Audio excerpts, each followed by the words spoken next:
নমস্কার বন্ধুরা, অমৃতের সন্ধানে পথে চলা এই চ্যানেলের আরও একটি নতুন পর্বে আপনাদের সকলকে জানাই অনেক অনেক শুভেচ্ছা এবং ভালোবাসা। কেমন আছেন আপনারা? আশা করি ঠাকুর এবং মায়ের কৃপায় আপনারা সকলে খুব ভালো আছেন, সুস্থ আছেন। আমরা স্বামী বিশ্বাশ্রয়ানন্দের রচনা অবলম্বনে সংক্ষিপ্তাকারে এবং সহজ সরল ভাষায় ঠাকুর শ্রী রামকৃষ্ণের জীবন কাহিনী ধারাবাহিকভাবে প্রকাশ করে চলেছি। ইতিমধ্যেই একে একে 10টি পর্ব প্রকাশিত হয়ে গেছে। আজ আমরা প্রকাশ করতে চলেছি একাদশ পর্ব। আমরা জানি এইসব কাহিনীর কথা আপনারা বেশিরভাগ মানুষই জানেন, তবু আমাদের বিশ্বাস যতবারই এইসব কথাগুলি আমরা শুনব বা এইসব কাহিনীগুলি পড়ব ততবারই আমাদের ভালো লাগবে, আমরা আরও সমৃদ্ধ হব, জীবনে এগিয়ে চলার পথে নতুন দিশা পাব। বিয়ের পর শ্রীরামকৃষ্ণ 1 বছর 7 মাস কামারপুকুরে রইলেন। তারপর দক্ষিণেশ্বরে ফিরে এসে মা কালীর পুজো শুরু করলেন, কিন্তু বেশি দিন পূজা করতে পারলেন না। আবার মা মা বলে কাঁদা শুরু হলো। এরপর থেকে একটা নতুন ব্যাপার আরম্ভ হলো। ধরা যাক কোনো ছোট ছেলে বা মেয়ে খেলতে খেলতে মায়ের কাছ থেকে, বাড়ি থেকে অনেক দূরে চলে গেছে। তারপর যখন খেয়াল হলো তখন মায়ের কাছে ফেরার জন্য ব্যাকুল হলো। তখন সে মা মা বলে কাঁদতে কাঁদতে ছুটতে লাগলো।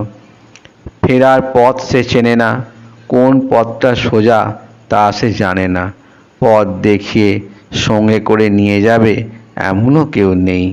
কাঁদতে কাঁদতে সে ছুটছে, এমন সময় তার মা তার কান্না শুনতে পেয়ে ছুটে এগিয়ে এসে তাকে কোলে তুলে বাড়ি নিয়ে গেলেন।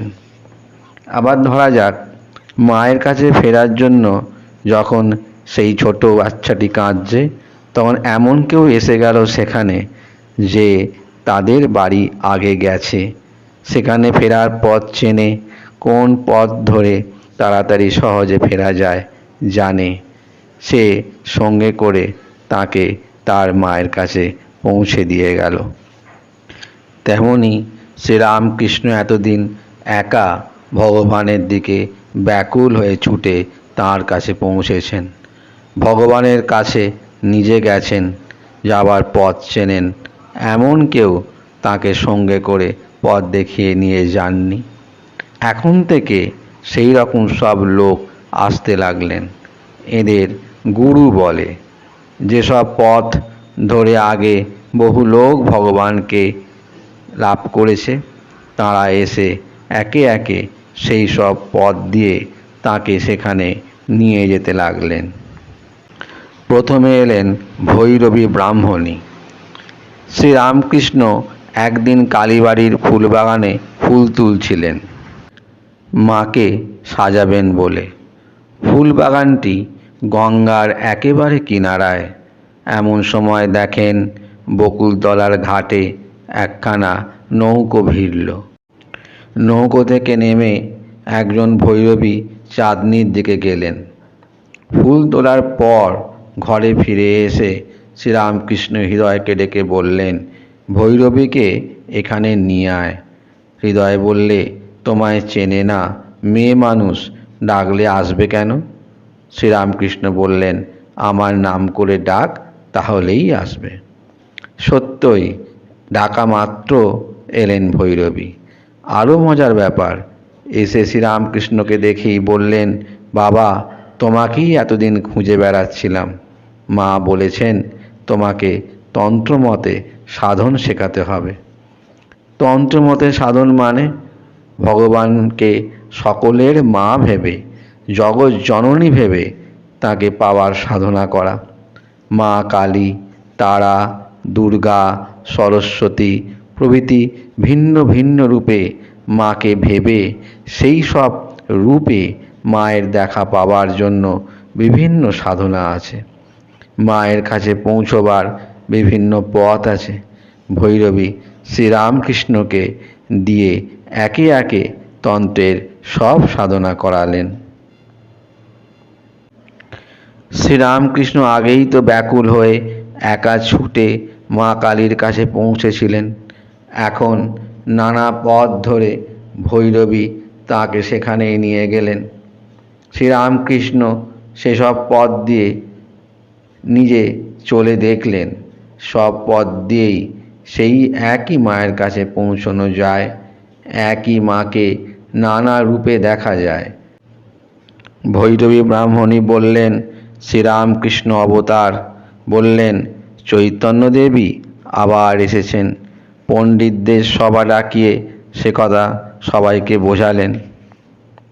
এরপর শ্রীরামকৃষ্ণের ইচ্ছা হলো বৈষ্ণবরা যেসব পথ দিয়ে ভগবানের কাছে যান, যেভাবে ভগবানকে দেখেন, সেসব পথ দিয়ে গিয়ে সেভাবে তাকে দেখবেন।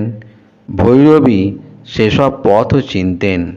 শ্রীরামকৃষ্ণ ভৈরবীর কথা মতো চলে ভগবানকে শ্রীকৃষ্ণ রূপে ও শ্রীরাধা রূপে দেখলেন। এই সময় দক্ষিণেশ্বরে পঞ্চবটী তলায় একজন সাধু এলেন। তিনি ভগবানকে শ্রীরামচন্দ্র রূপে ডাকতেন। অদ্ভুত সাধু, কিন্তু শ্রীরামচন্দ্রের কোনো মূর্তি বা ছবি ছিল না তার কাছে, কেবল একখানি পুঁথি ছিল। মাঝে মাঝে সেটি খুলে দেখতেন আর কাঁদতেন। এ তো বেশ মজার সাধু। শ্রীরামকৃষ্ণ পঞ্চবটির দিকে যাওয়া আসার পথে দেখেন আর ভাবেন ওর পুঁথিতে কী লেখা আছে, দেখতে হবে।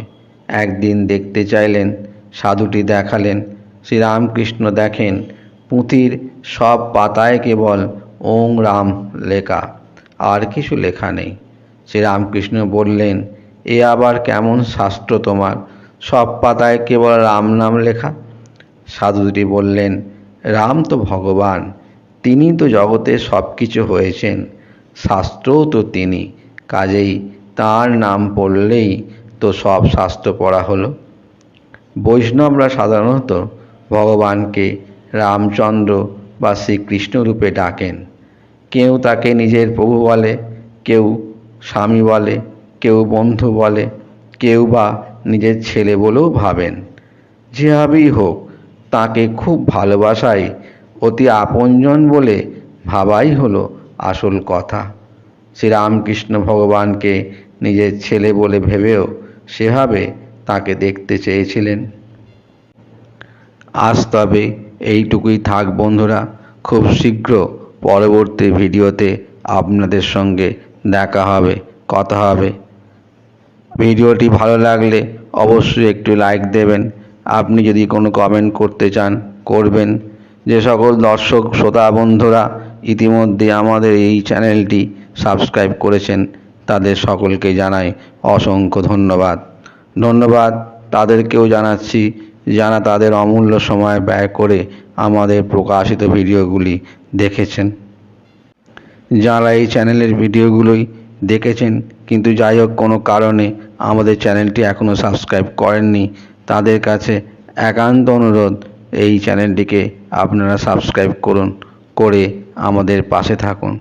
আপনার একটি লাইক, একটি কমেন্ট, একটি সাবস্ক্রিপশান আমাদের প্রতিনিয়ত এই ধরনের নতুন নতুন ভিডিও তৈরির কাজে অনেক উৎসাহ প্রদান করে। আপনারা সকলে ভালো থাকুন, সুস্থ থাকুন। নমস্কার, ধন্যবাদ।